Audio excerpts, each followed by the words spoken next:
¿Sabías que antes de los 90 los monoplazas de Fórmula 1 contaban con ayudas electrónicas? Esto hacía que fueran como un tren sobre rieles. La FIA creyó que esto era demasiada ayuda para los pilotos y en 1994 prohibió esta tecnología, principalmente el control de tracción y el ABS.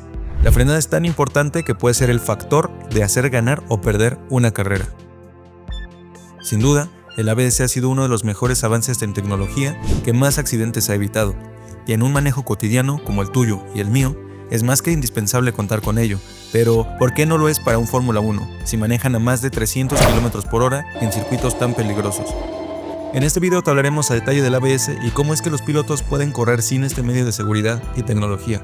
Primero, entendamos la importancia del frenado en la Fórmula 1. Los frenos para la F1 son algo tan importante para los equipos y pilotos que subestimar por lo más mínimo una ligera falla o un uso incorrecto por parte de los pilotos al frenar antes o después en una curva específica será muy costoso, ya sea que se trasladen tiempo por vuelta, posiciones en pista o inclusive en reparaciones. El frenado básicamente es el proceso de reducir o detener la velocidad del vehículo de manera controlada. Este último concepto es fundamental y ya verás por qué. Antes que nada, definamos lo que es el ABS. Por sus siglas en inglés, Anti-Block System es un sistema antibloqueo. Esto quiere decir que va a evitar que los frenos bloqueen por completo los discos de las ruedas, para prevenir accidentes a través de la pérdida de tracción. Al manejar en ciudad es muy común encontrarse en situaciones donde tendrás que accionar a fondo el pedal de freno, algo que para un mecanismo tradicional de frenado sin ABS se traduciría en bloquear por completo los neumáticos, llevando a un derrape y a una distancia mucho mayor a la deseada, terminando generalmente en accidentes o en el mejor de los casos en un buen susto. Con la evolución de la tecnología, principalmente en materia de seguridad, llegó la tecnología ABS, ya de serie por allá del año 1978 en algunos vehículos Mercedes. Esto redujo considerablemente el riesgo, ya que bloquear genera pérdida de adherencia y a su vez esto se convierte en pérdida de control para los conductores, pues cuando las ruedas no tienen tracción, la dirección simplemente no se puede dirigir y el auto se seguirá de frente. Pero el ABS funciona de la siguiente manera. Todas las ruedas con ABS tienen sensores que detectan la velocidad a la que gira cada una de ellas y la aceleración que tienen. Entonces, cuando las pinzas de freno detienen alguna rueda o la frenan de más, la unidad de ABS liberará presión o la modifica acorde a la necesidad, es decir, va a soltar y aplicar nuevamente presión. Esto de forma intermitente, haciendo esta acción varias veces en un segundo. Esto evitará que las ruedas giren parcialmente y no bloqueen, algo que se podría hacer de forma manual en un coche sin ABS, aplicando y soltando presión de freno, pero no sería igual de eficiente. Para el caso de frenos ABS, se tiene que presionar el pedal de freno con todas las fuerzas y será natural sentir vibraciones. Aún así, hay que seguir aplicando fuerza para que el sistema siga trabajando. El frenado en un contexto de carreras de Fórmula 1 es el primer elemento que se usa al llegar a una curva. Parece muy obvio, pero esto no lo es del todo. Primero que nada, entendamos que las carreras de F1 se desarrollan en un entorno controlado. Esto engloba tres aspectos importantes. Los pilotos conocen a la perfección cada circuito en los que corren, saben exactamente en qué punto comenzar a frenar y no hay agentes externos, al menos en la mayoría de los casos. Y este último punto es súper importante porque a diferencia de las autopistas o carreteras, es muy común que sucedan eventos que no podemos controlar, como piedras sobre el pavimento, animales, baches, malas condiciones o inclusive malos conductores. En una carrera de Fórmula 1 todos los pilotos son expertos en lo que hacen y al no existir agentes externos que puedan perturbarlos, al menos en la medida de lo posible, ya que de vez en cuando sí que llegan a encontrarse cosas que afectan a su conducción. Esto permite a los pilotos que puedan centrarse en el trazado que tendrán que hacer en pista, que a excepción de rebases o alguna defensa, cada vuelta es prácticamente calcada. Si nos vamos a la telemetría del Gran Premio de Brasil, podemos ver que Verstappen hizo vueltas muy similares en cuanto a tiempo. Pero para que esto suceda es crucial que el piloto frene en el momento adecuado. Para esto, los pilotos tienen unos cartelones con referencias de metros antes de llegar a la curva. Si el piloto no desacelera en el momento correcto, compromete todo el proceso restante, como entrar a la curva y cómo atraviesa el ápex. Así que esto puede hacer que el piloto tenga que tomar una trazada un tanto distinta a la ideal, variando la velocidad y el punto de salida. Solo con esto el piloto puede perder más de 3 décimas, que en la Fórmula 1 significa perder la pole si se está luchando por ella o quedar fuera de los 10 mejores en una quali. Sumado a ello, si la presión de frenado fue demasiada o se prolongó porque el piloto se pasó de distancia, bloqueará los neumáticos dejando una marca que lo dejará aún en una posición peor, porque esa huella provocará vibraciones que son suficientes para cambiar el feeling del piloto y por ende el rendimiento. Si aún crees que un piloto de Fórmula 1 solo tiene que acelerar y frenar, estás en un grave error y te explicaré por qué. Los equipos y el piloto tienen que estar al tanto de muchas variables en la carrera para ejecutar cada vuelta de la mejor manera, y esto involucra mucha atención.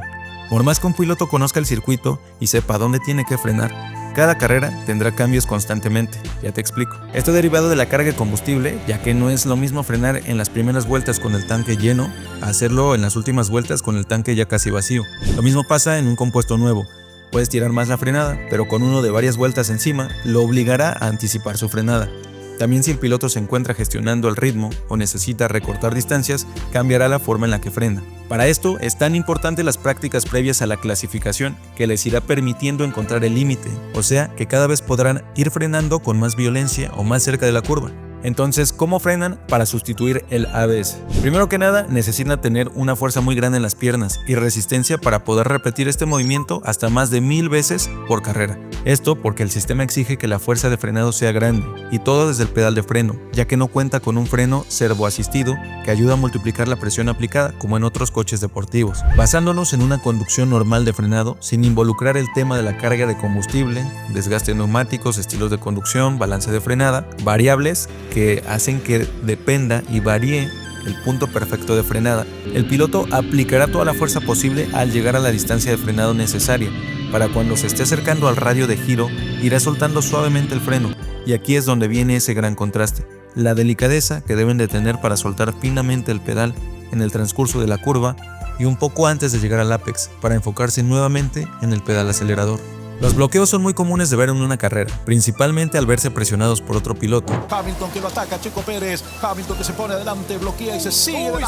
Hamilton. Por tratar de abrirse por un rebase o simplemente por pasarse de frenada. Al aplicar más fuerza o, como dijimos, prolongar el frenado, el disco se detendrá completamente. ¿Has notado que aunque el piloto ya haya frenado, la rueda bloquea cuando va a menor velocidad? Esto sucede porque a mayor velocidad los monoplazas cuentan con mayor carga aerodinámica. Esto hace que tengan mejor agarre. A diferencia de llevar menor velocidad, la carga aerodinámica reduce y la adherencia o agarre también. Por eso vemos ese bloqueo llegando ya cerca de la curva. Para contrarrestar esto, los pilotos pueden liberar un poco de presión y girar el volante para dar dirección una vez que la rueda siga girando, para seguir aplicando presión hasta dar la curva, pero esto solo para corregir un error generado desde el inicio, donde lo ideal es no llegar a bloquear, porque ya dijimos que la sentencia es bastante grande, pero básicamente pueden conducir así gracias a su gran experiencia y dominio sobre el monoplaza. ¿Cómo funcionan los frenos de un Fórmula 1? En realidad, hablar de los frenos de un F1 es bastante amplio, hay muchos temas importantes, pero podemos dividir su funcionamiento en dos partes principales, la parte delantera y la parte trasera.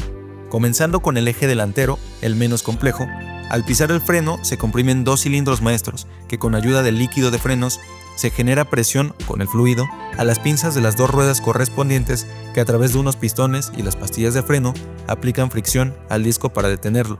Pero en el eje trasero la complejidad aumenta, ya que tenemos tres elementos en juego: la fricción de los frenos, el freno de motor o bien la resistencia del motor giratorio, esto cuando se va bajando de marcha, y el frenado eléctrico, MGUK, resultante de la recuperación de energía. Aquí entra en juego un sistema llamado brake-by-wire, que en teoría cuando el piloto pisa el freno, este conjunto de tres elementos harán lo solicitado conforme el piloto aplique presión y disminuya marchas. Esta función es un poco más compleja porque involucra sensores que pasan información a la computadora del auto, que indicarán qué tanta presión de freno está demandando el piloto, y a mayor presión de freno, mayor señal de frenado. Esto resulta variable, ya que dentro de las configuraciones de cada semana se puede repartir ese porcentaje de frenado entre estos tres sistemas. Así la computadora ayudará a distribuir los esfuerzos de frenada trasera acorde a lo configurado. Esto a la vez hace entendible la falta de ABS, al menos en una parte, porque el hecho de que el sistema ayude a distribuir la frenada trasera les permite a los pilotos configurar una desaceleración grande al aplicar una presión fuerte de golpe, esto sin bloquear. Además, tienen la oportunidad de distribuir presión de frenada en la parte delantera y trasera, buscando el balance más cómodo y adecuado a las necesidades del piloto y de la pista. Ayrton Senna dijo que eliminar el ABS provocaría muchos accidentes, pero realmente no ha sido así gracias a la gran habilidad de los pilotos y la amplia configuración que se tiene en la frenada trasera. Y hoy, en 2024, la eliminación de ABS sigue vigente.